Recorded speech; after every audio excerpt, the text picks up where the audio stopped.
అబైడి భూములకు రక్షణ ఏది? నాగర్ కర్నూలు జిల్లా పరిధిలోని కల్వకుర్తి రెవెన్యూ డివిజన్ పరిధి జడ్చర్ల నియోజకవర్గం వస్తుంది. దీనికి సంబంధించి ఊరుకొండ పేటకు సంబంధించిన అభయాంజనేయుడి భూమి అభయాంజనేయుడి ఆలయం ఉంది. ఈ ఆలయం యొక్క ప్రత్యేకత ఈ సమీప ప్రాంతాల్లో ఎక్కడ కూడా లేదు. ఈ ఆలయానికి కేవలం నాగర్ కర్నూలు మహబూబ్నగర్ జిల్లానే కాదు, నల్గొండ, రంగారెడ్డి, హైదరాబాద్ ఇతర ప్రాంతాలకు సంబంధించి దూర ప్రాంతాల నుంచి కూడా ఇక్కడికి రావడం జరుగుతుంది. అయితే ఆలయ భూముల పరిరక్షణ అనేది ఈ టిఆర్ఎస్ ప్రభుత్వంలోని ఎమ్మెల్యేలు, ఎంపీలు, ఎమ్మెల్సీలే ఆలయ భూములు కావచ్చు, అసైన్ భూములు కావచ్చు, ప్రజల భూములు కావచ్చు ధరణి పేరుతో దోచుకోవడం జరిగింది. కనీసం కాంగ్రెస్ ప్రభుత్వమైన అధికారంలోకి వచ్చిన తర్వాత ఈ భూములకు రక్షణ ఉంటుందనే కోణంలో యావత్ తెలంగాణ సమాజం అంతా కూడా వేయి కళ్ళతో ఎదురు చూడడం జరిగింది. కానీ ఆలయ భూములపైన ఇప్పటి వరకు ఈ రాష్ట్ర ప్రభుత్వం తెలంగాణ రాష్ట్రంలో ప్రభుత్వాన్ని ఏర్పాటు చేసి 4 నెలలు కావస్తున్న ఆలయ భూములపైన కానీ, అసైన్ భూములపైన కానీ, ధరణి పోర్టళ్లపైన కానీ, లేదంటే రైసు మిల్లర్ల అక్రమాల గురించి కానీ ఎలాంటి చర్యలు తీసుకోలేదు. తీసుకుంటామని చెప్తుంది. అసెంబ్లీ ఎన్నికలు ముగిసినాయి, ప్రభుత్వాన్ని ఏర్పాటు చేసింది. ఆ తర్వాత ఇక్కడ 6 గ్యారంటీలు అమలు చేస్తామని చెప్పినా ఎక్కడ కూడా అమలు కావడం లేదు. దీనికి తోడు పార్లమెంట్ ఎన్నికలు వచ్చిన క్రమంలో, దానికంటే ముందు మహబూబ్నగర్ జిల్లాకు సంబంధించి ఎమ్మెల్సీ ఎన్నిక వచ్చిన క్రమంలో ఇక్కడ ఏ పథకం కూడా అది అమలు కావడం లేదు. అంటే సిలిండర్కి సంబంధించింది కావచ్చు, తదితర పథకాలు ఏమి కూడా ఎన్నికల కోడ్ ఉన్న క్రమంలో అమలు కాలేదు. అదేవిధంగా పార్లమెంట్ ఎన్నికలు వచ్చినాయి, ఇప్పుడు కూడా ఈ ప్రాంతానికి సంబంధించిన ప్రజలకి కాంగ్రెస్ ప్రభుత్వం యొక్క పథకాలు అందడం లేదు.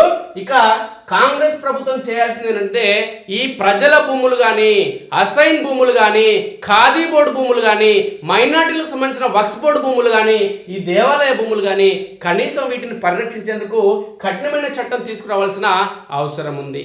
దశాబ్దాలుగా ఈ దేశాన్ని పాలిస్తున్నటువంటి, సుమారు అర్ధ శతాబ్దానికి పైగా 55 ఏళ్ళు ఈ దేశాన్ని పాలించినటువంటి కాంగ్రెస్ పార్టీ చట్టాలను పటిష్టంగా అమలు చేయకపోవడం వల్లనే గరీబీ హఠావు అని దశాబ్దాల క్రితం ఇందిరాగాంధీ చెప్పి 40 ఏళ్లు దాటుతున్న ఇప్పటికీ భారతదేశంలో గరీబీ అంటే పేదలు అనేది, పేదరిక నిర్మూలన అనేది కాంగ్రెస్ ప్రభుత్వం చేయలేకపోయింది. కాబట్టి ఇప్పటి నుంచి అయినా తెలంగాణ రాష్ట్రంలో అధికారం అనేది తెలంగాణ సమాజం ఇచ్చింది. దీని ప్రధాన కారణం ఏంటంటే కాంగ్రెస్ పార్టీ ఏదో ఉద్ధరిస్తుందని కాదు, కేసీఆర్ దళిద్రపు పాలన తెలంగాణ నుంచి పోవాలి.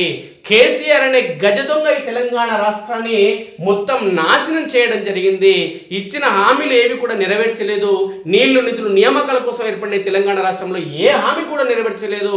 డబల్ బెడ్రూమ్ ఇండ్లు కావచ్చు, 50 ఏళ్లకు పింఛను కావచ్చు, నిరుద్యోగ భృతి కావచ్చు, డబల్ బెడ్రూమ్ ఇండ్లు కావచ్చు, ఏవి కూడా నెరవేర్చలేదు. కాబట్టి ఈ దళిద్రపు పాలన పోవాలని కాంగ్రెస్ పార్టీకి అధికారం ఇచ్చారు తప్ప కాంగ్రెస్ పార్టీ పైన ప్రేమ కాదు.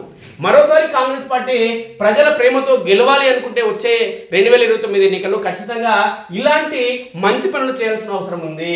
ఈ అంశానికి సంబంధించి చూస్తే ఊరుకొండ మండలం ఊరుకొండపేట శివారులో వెలిసిన అభయాంజనేయ స్వామి భూములకు రక్షణ ఏది అంటూ భక్తులు, మండల ప్రజలు ఆవేదన వ్యక్తం చేస్తున్నారు.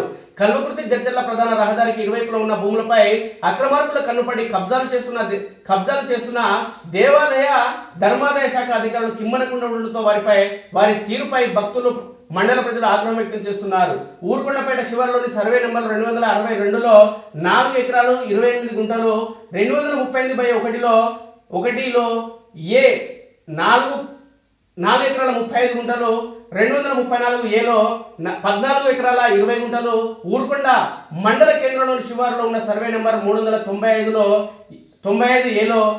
5 ఎకరాల 24 గుంటలు, 396 సర్వే నెంబర్లో 10 ఎకరాల 39 గుంటలు, ఇక 398 సర్వే నెంబర్లో 4 ఎకరాల 9 గుంటలు, 280 సర్వే నెంబర్లో 10 నుంచి 20 ఎకరాలు 10 ఎకరాల 20 గుంటలు, 269 సర్వే నెంబర్లో 10 ఎకరాల 22 గుంటలు, 55 సర్వే నెంబర్లో 1 ఎకరా 37 గుంటలు భూమి ఉంది. ఇందులో సర్వే నెంబర్ 395, 396, 398లో ఉన్న భూమి కల్వకుర్తి జడ్చర్ల ప్రధాన రహదారికి ఇరువైపులో ఉండడంతో కోట్ల రూపాయల ధర పలుకుతుంది. దాంతో పరిసర ప్రాంత రైతులు, రియల్ ఎస్టేట్ వ్యాపారులు రోజు రోజుకు ఆక్రమణ చేస్తున్న అధికారులు నిమ్మకు నీరెత్తినట్లుగా వ్యవహరిస్తున్నారని పలువురు భక్తులు విమర్శిస్తున్నారు.